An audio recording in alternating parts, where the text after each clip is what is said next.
नमस्कार, आप देख रहे हैं नेक्स्ट नाइन स्पोर्ट्स और स्वागत है आपका हमारे खास प्रोग्राम में। मैं हूं आपके साथ अभिलाष। टीम इंडिया के स्टार क्रिकेटर मोहम्मद शमी इन दिनों इंग्लैंड में हैं और बेहतरीन प्रदर्शन कर रहे हैं। आपको बता दें कि इस खिलाड़ी ने एक बार फिर ये दिखा दिया है कि अगर जज्बा हो तो इंसान क्या कुछ नहीं कर सकता। बड़ी बात यह है कि यहाँ पर मोहम्मद शमी 4 टेस्ट मैच खेल चुके हैं और 4 टेस्ट मैच में उन्होंने 12 विकेट हासिल किए हैं। जी हाँ, आपको बता दें कि 12 विकेट हासिल करने के बाद अब मोहम्मद शमी की नज़र पूरी तरह से अपना करियर जो है वो आगे बढ़ाने में लगी होगी। एक ऐसा गेंदबाज जो अपने करियर के एक बड़े तूफान से उभर कर सामने आता है और अपने देश के लिए बेहतरीन परफॉर्मेंस देता है। ये वही खिलाड़ी है जिस पर मैच फिक्सिंग जैसा संगीन आरोप लगाया था इन्हीं की बेगम जान हसीन जहां ने। जी हाँ, आपको बता दें कि मोहम्मद शमी और हसीन जहां का मसला अभी भी थामा नहीं है। एक के बाद एक नए खुलासे होते जा रहे हैं और एक के बाद एक नए नए इल्ज़ाम लगते जा रहे हैं। आपको बता दें कि 7 मार्च 2018 को हसीन जहां ने मोहम्मद शमी पर अवैध संबंध और बेवफाई जैसा संगीन आरोप लगाया था, जिसके बाद पूरी क्रिकेट फ्रेटर्निटी हिल गई थी कि क्या भाई ये मोहम्मद शमी जो एक ऐसे खिलाड़ी हैं जो एक बेहतरीन परफॉर्मेंस देते हैं, जिनका एक अलग तजुर्बा है, जिनका एक अलग रुतबा है, क्या वो इस तरह की हरकत कर सकते हैं। ये सारी बातें इसलिए थोड़ा सा नागवार गुजर रही थी क्योंकि 4 मार्च को मोहम्मद शमी जो है साउथ अफ्रीका से लौटने के बाद रिद्धिमान शाह के यहाँ डिनर पर गए थे और उनके साथ हसीन जहां भी थी। और डिनर के बाद अगले दिन 5 मार्च को हसीन जहां को पता नहीं ऐसा क्या हुआ कि उन्होंने इल्ज़ाम लगा दिया मोहम्मद शमी पर सोशल मीडिया पर, और सोशल मीडिया ने अकाउंट डीएक्टिवेट भी किया हसीन जहां का। इसके बाद हसीन जहां खुलकर सामने आई और मोहम्मद शमी पर एक के बाद एक आरोप मढ़ती है। हसीन जहां ने यह भी कहा कि मोहम्मद शमी और उनके भाई ने उनके साथ दुष्कर्म किया है। उन्होंने ये भी कहा कि मोहम्मद शमी के घर वालों ने उनके साथ मारपीट की है। उन्होंने ये भी कहा कि मोहम्मद शमी ने उनके साथ बेवफाई की है और कई जगह अवैध संबंध भी बनाए हैं। अब अवैध संबंध की जो बात सामने आ रही थी वो अब सच थी या झूठ, ये बात तो उस समय क्लियर नहीं थी, लेकिन हर कोई मोहम्मद शमी के बारे में यही सोच रहा था कि क्या एक क्रिकेटर जिसकी छवि इतनी अच्छी है ग्लोबल लेवल पर, क्या वो इस तरह की हरकत कर सकता है। इस बीच मीडिया ने इस केस को फॉलो किया। हसीन जहां ने जाकर कोलकाता पुलिस के पास एफआईआर भी दर्ज कराई शमी के खिलाफ और कहा कि भाई शमी को मैं सख्त से सख्त सजा दिलाऊंगी। इससे पहले कोई कुछ समझ पाता, हसीन जहां ने एक और बम फोड़ा मोहम्मद शमी पर और वो बम था मैच फिक्सिंग का। जी हाँ, हसीन जहां ने कहा कि ये मोहम्मद भाई से मुलाकात करते हैं, मुझे लगता है कि मैच फिक्सिंग में शामिल हो सकते हैं। अब बीसीसीआई ने इस मामले को संज्ञान में लिया। बीसीसीआई ये पहले ही साफ कर चुकी थी कि उन्हें इस मसले से कोई मतलब नहीं है, उन्हें अब सिर्फ और सिर्फ मैच फिक्सिंग वाले मामले में मोहम्मद शमी की जांच करानी है।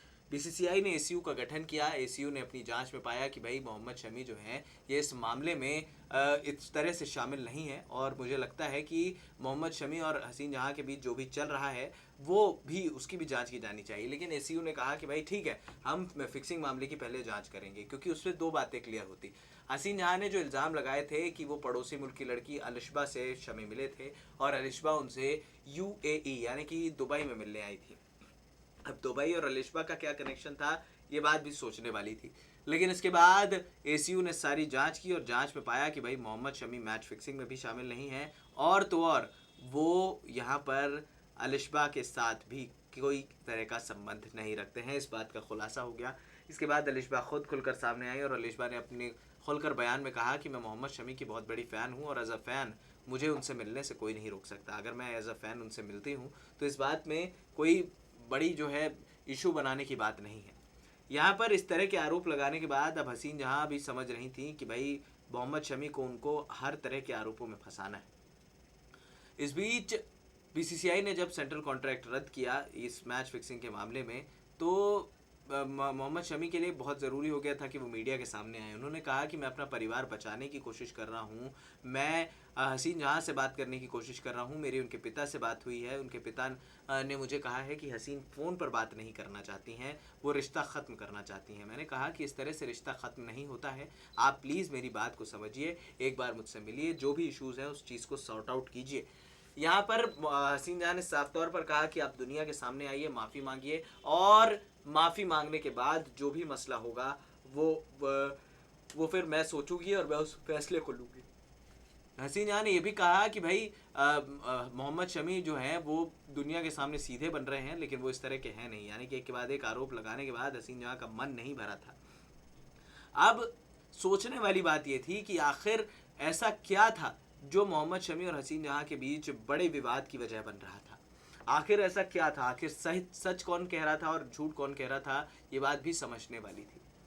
मोहम्मद शमी ने सारी चीज़ें मीडिया को बताई।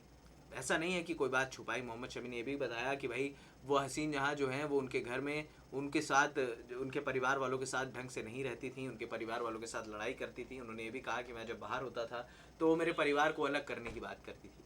मोहम्मद शमी ने यह भी एक्सेप्ट किया कि हसीन जहां और उनके बड़े भाई की नहीं बनती थी, लेकिन इसका मतलब ये नहीं है कि उनके बड़े भाई ने उनके साथ दुष्कर्म किया। उन्होंने एक कहानी भी सुनाई कि भाई भुवनेश्वर कुमार के रिसेप्शन से जब वो लौट रहे थे तो उनके घर में अगले दिन मिलाद का कार्यक्रम था। मिलाद के कार्यक्रम के दौरान जब हसीन जहां ने गेस्ट लिस्ट भेजी तो शमी ने मना किया कि आप बड़े भाई के यहाँ मत जाइएगा, मैं जाके इनवाइट कर दूंगा। उसके बाद भी हसीन जहां उनके बड़े भाई के यहाँ जाती। तो अब इस तरह के जब मामले सामने आते हैं तो यहाँ पर ये बात क्लियर हो जाती है कि आखिर हसीन जहां और मोहम्मद शमी में सच और झूठ कौन बोल रहा है। इस बीच ये भी खुलासा हुआ कि हसीन जहां एक तलाकशुदा औरत थी और उनके पति का नाम सैफुद्दीन बताया गया। सैफुद्दीन ने कहा कि हसीन जहां और मेरा जो है निकाह जो है काफ़ी पहले हुआ था, हमारी 2 बच्चियां भी हैं, लेकिन अब हमारी आपस में नहीं बनती है तो हम अलग रहते हैं। यहाँ पर हसीन जहां के लिए समझना बड़ा ज़रूरी था कि आखिर ऐसा कौन सा सच था जो छुपाया जा रहा था। ये बात भी खुल गई कि भाई हसीन जहां की 2 बेटियां हैं और वो 2 बेटियां वो उनके पहले पति सैफुद्दीन से हैं। शमी से जब पूछा गया तो शमी ने कहा कि भाई मुझे ये बात पता लगी, लेकिन मुझे शादी के बाद पता लगी, और शादी क्योंकि उससे पहले वो ये कहती थी कि ये दोनों बच्चियां मेरी बड़ी बहन की बच्चियां हैं, बड़ी बहन का मेरा निधन हो चुका है और मेरे सिवा इनका इस दुनिया में और कोई नहीं है। तो शमी ने भी उन्हें प्यार करना शुरू कर दिया। लेकिन जब ये बात पता लगी तो शमी ने उस चीज़ को एक्सेप्ट किया और ये बात हसीन जहां ने भी मानी। बच्चियों ने भी ये बात कही कि शमी उनको बच्चियों की तरह रखते हैं और पूरी तरह से ख्याल रखते हैं। लेकिन बच्चियों ने यह भी कहा कि मोहम्मद शमी पर जो आरोप हसीन जहां लगा रही हैं तो कुछ सोच कर ही लगा रही होंगी। तो अब इस तरह के खुलासों के बाद शमी पर शक की सुई एक बार फिर घूमी। अब शक की सुई तब तक घूम रही थी जब तक हसीन जहां नए नए बड़े बड़े इल्ज़ाम नहीं लगा रही थी। कोलकाता पुलिस अमरोहा गई, मोहम्मद शमी से पूछताछ की, सारी चीज़ें क्लियर आउट हो गई। अब कोलकाता पुलिस को नहीं लगा कि भाई ये यहाँ पर गिरफ्तारी मेरे हिसाब से नहीं होनी चाहिए मोहम्मद शमी की, तो उन्होंने नहीं की गिरफ्तारी। हसीन जहां ने आरोप पर आरोप तो लगाया। इस बीच एसीयू की रिपोर्ट आई। एसीयू की रिपोर्ट में पाया गया कि मोहम्मद शमी ने कोई भी मैच फिक्सिंग नहीं की है। इसके बाद फिर हसीन जहां ने बीसीसीआई पर भी आरोप लगा दिए कि बीसीसीआई शमी को बचा रही है, कई बड़े क्रिकेटर शमी को बचा रहे हैं। यहाँ पर हसीन जहां अपने आप को बहुत सही बताने की कोशिश में लगी हुई थी, लेकिन वो ये नहीं जानती थी कि वो जो कह रही हैं उस बात के पुख्ता सबूत की भी ज़रूरत होती है। अब इन सारी चीज़ों का जो खुलासा था ये होना बड़ा ज़रूरी था। यहाँ पर सोचने वाली बात ये थी कि आखिर ऐसा क्या चल रहा था जो मोहम्मद शमी को कचोट रहा था। मोहम्मद शमी क्यों हसीन जहां को जवाब नहीं दे पा रहे थे। जब सारी बातें सामने आ गई, मोहम्मद शमी ने अपने क्रिकेट पर ध्यान दिया। इस बीच उनका एक्सीडेंट भी हुआ और एक्सीडेंट के बाद वो काफ़ी ज़्यादा प्रैक्टिस में भी उन्होंने ज़्यादा प्रैक्टिस नहीं की, लेकिन आईपीएल में उनका परफॉर्मेंस ख़राब हुआ। आईपीएल में परफॉर्मेंस ख़राब होने के बाद उन्हें टीम से बाहर कर दिया गया, जबकि बॉलिंग कोच जेम्स होप्स ने खुद ये कहा दिल्ली डेयरडेविल्स के कि भाई मोहम्मद शमी को अगर अपना करियर आगे बढ़ाना है तो उन्हें सब मसलों से निकलना पड़ेगा, उन्हें अपने क्रिकेट पर ध्यान देना पड़ेगा। इस बीच हसीन जहां ने बीसीसीआई से गुहार भी लगाई थी कि भाई मोहम्मद शमी को नहीं खेलने दिया जाना चाहिए क्योंकि वो अपने परिवार के मसलों से निकले। तो भाई सबने कहा कि एक रेपुटेड खिलाड़ी है, मैच फिक्सिंग का आरोप आपने लगाया था, वो अब उस पर जो है कोई आरोप नहीं है और क्लीन चिट उससे उस आरोप में मिल चुकी है, तो हम खिलाड़ी को क्यों ना खेलने दें। अब इस तरह की बात जब बीसीसीआई ने कह दी तो हसीन जहां के पास कोई चारा नहीं बचा। वो कुछ देर शांत रहीं और उसके बाद फिर मोहम्मद शमी के गांव अमरोहा पहुंच गईं बवंडर मचाने। पुलिस पर आरोप लगाया, कोलकाता पुलिस मिली है, डिडोरी पुलिस मिली है, अमरोहा पुलिस मिली है। मोहम्मद शमी पर आरोप लगा ही चुकी थी, लगभग सभी को उन्होंने लपेटे में लिया और उसके बाद उन्होंने कहा कि मैं अपना हक मांगूंगी। अब मोहम्मद शमी के परिवार वाले घर छोड़कर चले गए। उन्होंने कहा कि जो हसीन जहां हम पर इस तरह के संगीन आरोप लगा सकती हैं तो अगर वो घर में रहेंगी तो वो आरोप ज़रूर लगाएंगी। इस बीच शमी ने भी एसपी ऑफिस में मेल भेजा और कहा कि भाई मैं अमरोहा में किसी भी होटल का खर्चा उठाने के लिए तैयार हूँ जहाँ पर हसीन जहां रहेंगी, लेकिन मैं अपने घर में उनके फ़िलहाल नहीं रख पाऊँगा। अब ये मसला इतना बढ़ गया कि यहाँ पर कोई भी फैसला नहीं सुना पा रहा था। इस बीच अब हसीन जहां का खुलासा एक और हुआ कि उन्होंने यहाँ पर फिल्म साइन कर दी। अब फिल्म साइन करने के बाद अमजद खान के साथ वो काम कर रही हैं, बॉलीवुड में एंट्री मिल गई। इस वजह से कोर्ट ने इस पूरे मसले को देखते हुए अब जो हसीन जहां ने हरजाने का केस किया था वो उसे खारिज कर दिया और मोहम्मद शमी को क्लीन चिट दे दी। यानी कि खुद अपने ही जाल में बुरी तरह फंस गई थी हसीन जहां। ऐसा बताया जा रहा है कि शमी के हाल ही में जन्मदिन यानी कि 3 सितंबर को जन्मदिन के दिन भी हसीन जहां ने उन पर एक के बाद एक आरोप लगाए और उन्हें क्रिमिनल बता डाला। अब देखना दिलचस्प होगा कि ये कहानी और क्या नया मोड़ लेती है। फिलहाल इस खास प्रोग्राम में इतना ही। कल आपसे फिर मुलाकात होगी मोहम्मद शमी और हसीन जहां से रिलेटेड तमाम अपडेट्स और फैक्ट्स के साथ। लेकिन फिलहाल हमें दे दीजिए इजाजत और हाँ, हमारे चैनल नेक्स्ट 9 स्पोर्ट्स को सब्सक्राइब करना मत भूलिएगा। नमस्कार।